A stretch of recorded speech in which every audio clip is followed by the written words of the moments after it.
Hello guys! Happy life! Friday po ngayon, kaya nagluluto si Layas. Ayan, buksan natin. Aran! Taran!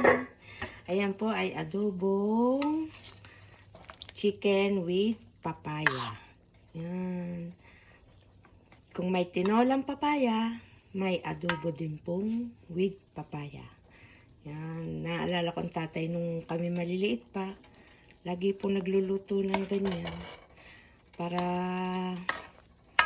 ibig sabihin, pag nilagyan ng papaya, marami daw pong makakakain. At maraming sahog.